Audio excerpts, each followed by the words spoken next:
Hello guys, today I am going to teach you the 64th idiom, 64 to 77th idiom, okay? और I will teach you up to 100 idioms, okay? तो मेरे साथ बने रहिए और जानिए कि क्या क्या है idioms में और कैसे कैसे करते हैं, ठीक है? तो हमारा 64th idiom है अप टू डेट का पूरा मीनिंग क्या होता है? अब तक की पूरी जानकारी होना, जो भी सिस्टम में किसी भी काम में अब तक पूरी जानकारी रखना। जैसे हम लिख सकते हैं कि our system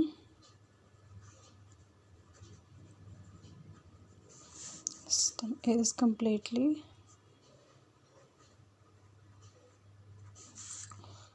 up to date, ठीक है? कि हमारे सिस्टम की जो सारी वो है जानकारी है पूरा अप टू डेट है, ठीक है?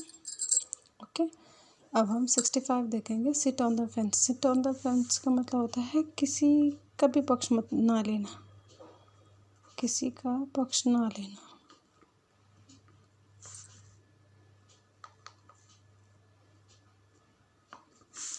इसका एक एग्जांपल क्या देख सकते हैं हम कि आप हमेशा ऐसा नहीं रह सकते कि किसी का बिना पक्ष लिए नहीं रह सकते, आपको एक साइड तो चूज़ करनी ही होगी। तो ये क्या कर सकते हैं, you can't sit on the fence any longer, you have to choose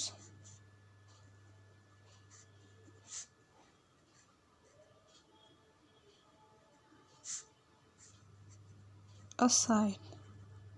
आपको कोई एक तो साइड चूज़ करनी पड़ेगी।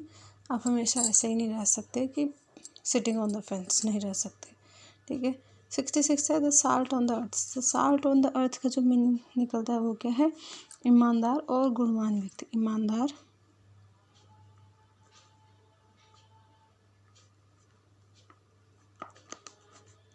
व गुणवान व्यक्ति।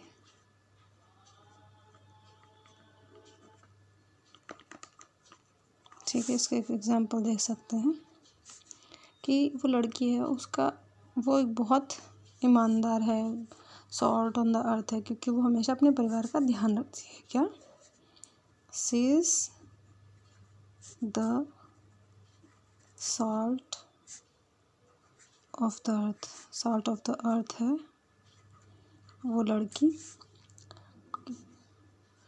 ऑलवेज पुटिंग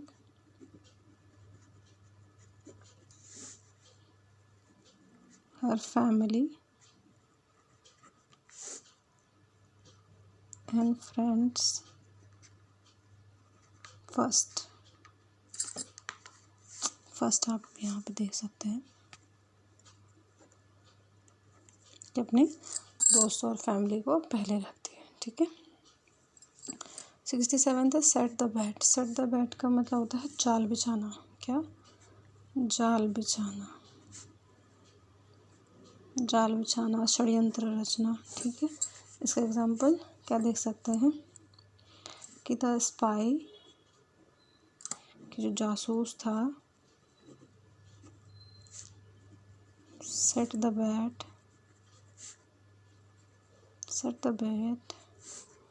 by leaving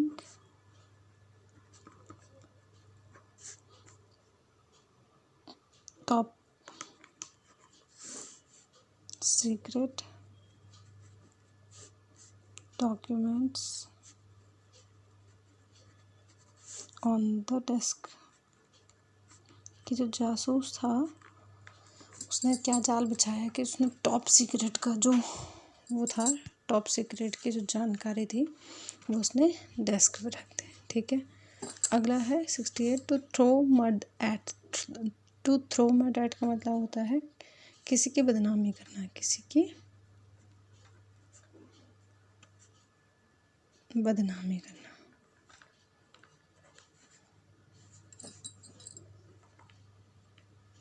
किसी की बदनामी करना, ठीक है। इसका एग्जाम्पल क्या देख सकते हैं कि दूसरों की बदनामी करना बंद करो, या बार बार किसी पे कीचड़ मत उठा लो, ठीक है, उछालो। ओके, कि stop throwing mud at others, कि बार बार लोगों पे कीचड़ मत उछालो, ठीक है। ऑफ एंड ऑन का मतलब है कि कभी कभी कि मैं उससे कभी कभी मिलता हूँ, या वो स्कूल कभी कभी जाती है, कुछ भी हम एग्जांपल लिख सकते हैं कि आया या she meets me on end of, वो मुझसे कभी कभी मिलती है, ज़्यादातर नहीं मिलती, कभी मिलती है कभी नहीं मिलती, ठीक है। ओके, फिर हमारा है 70th है निटी ग्रिटी का एक मीनिंग देख सकते हैं कि बहुत महत्वपूर्ण चीज़ है, जो महत्वपूर्ण, सबसे महत्वपूर्ण मुद्दा,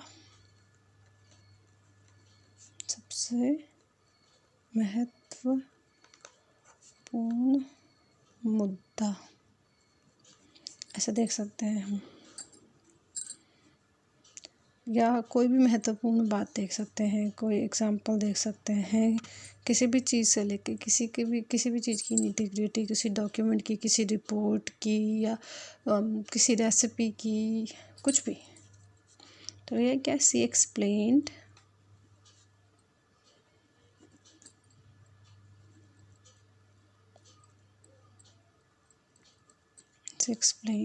the nitty-gritty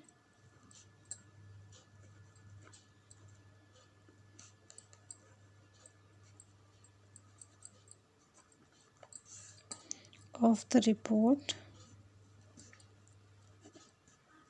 step by step,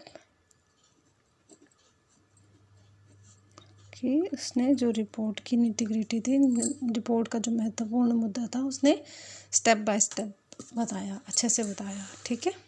फिर हम देखते हैं 71 वाला जो है हमारा, nail in the coffin. Nail in the coffin का जो मीनिंग निकलता है वो है कि किसी के पतन का कारण, किसी के पतन का कारण। पतन क्या है, किसी की बर्बादी का कारण या किसी के पतन का कारण,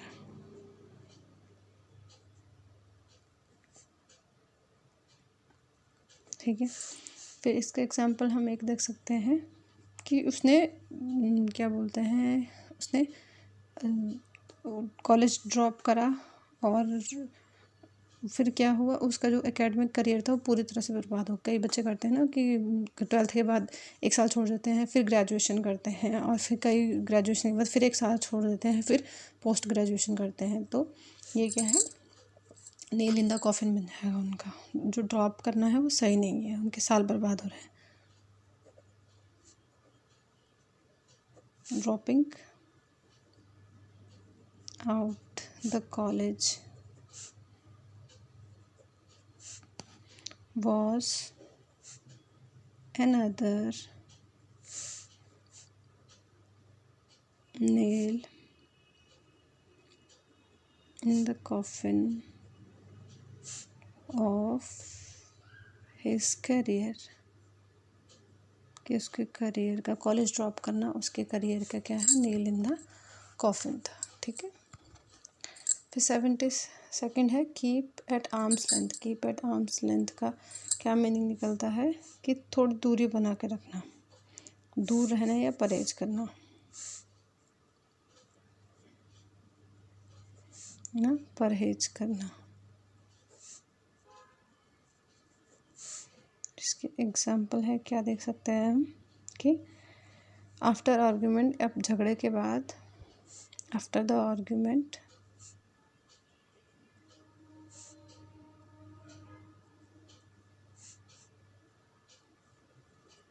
he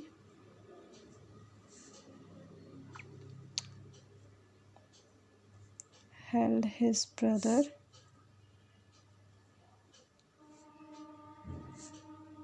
at arm's length, कि अपने भाई को, झगड़े के बाद वो थोड़ा दूर रहता था अपने भाई से, थोड़ा परहेज करता था अपने भाई से, ठीक है।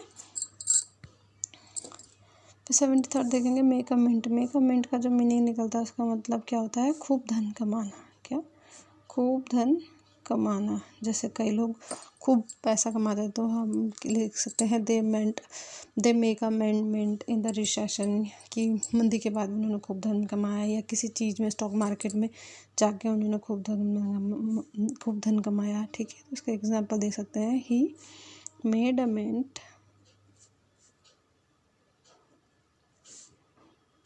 On the stock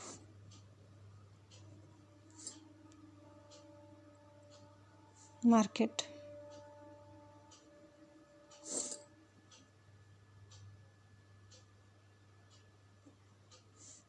during the take boom. ठीक है, उसने बहुत सारा धन कमाया स्टॉक मार्केट में टेक बूम के टाइम पे। ठीक है, 74th है जूडास की। जब धोखा देने के लिए हमसे कोई अच्छा बने, या धोखा देने के लिए कोई सम्मान हमारा करे, तो वो होता है जूडास केस। ठीक है, क्या धोखा देने के लिए किया गया सम्मान, धोखा देने के लिए किया गया सम्मान। ठीक है, इसका एग्जाम्पल हम क्या देख सकते हैं कि जो उन्होंने ट्रीटी साइन करी थी वो क्या था, एक जूडास केस था, और उसके बाद उन्होंने फिर लड़ाई जीती। The treaty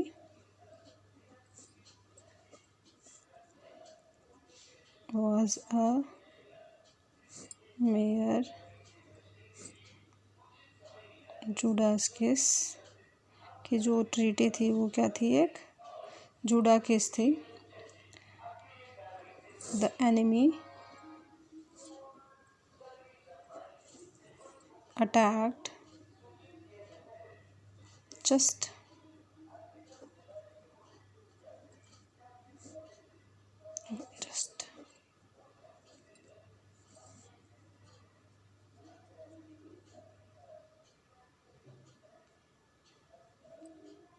days after।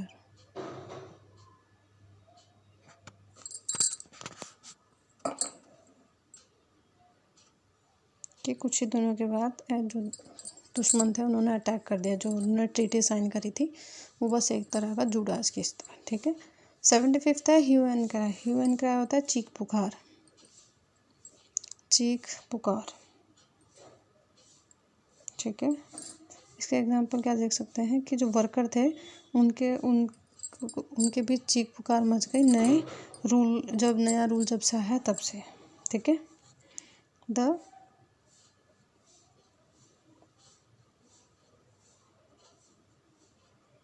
Workers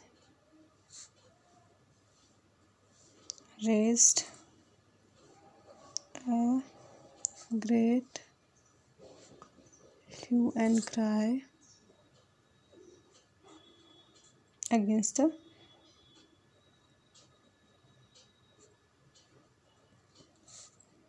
the new rule।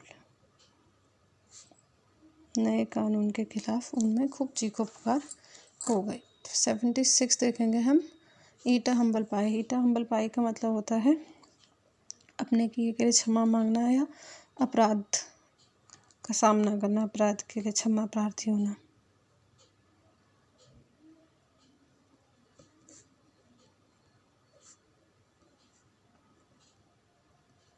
अपने किए के लिए क्षमा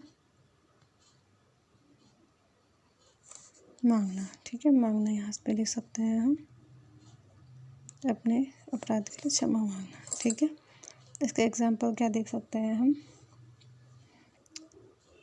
दे had to eat humble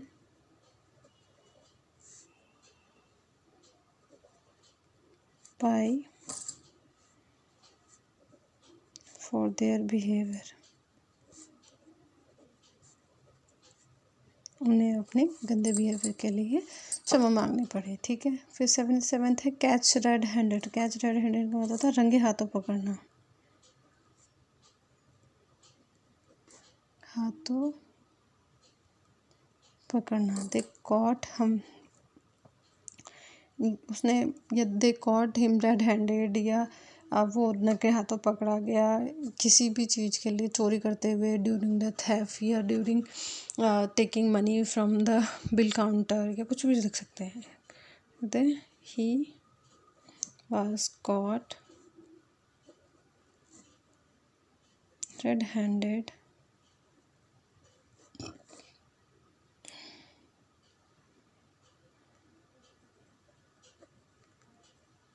trying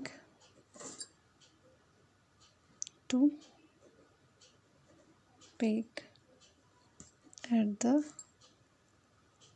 exam paper, कि एग्ज़ाम पेपर के समय वो इधर उधर ताका झाकी कर रहा था, तो उसे रंगे हाथों पकड़ लिया गया। ठीक है, आई होप आपको इतने समझ में आए होंगे। आपको कैसा लगता है मेरा पढ़ाना, प्लीज़ सब्सक्राइब ज़रूर करें, कमेंट ज़रूर करें। Okay, bye bye.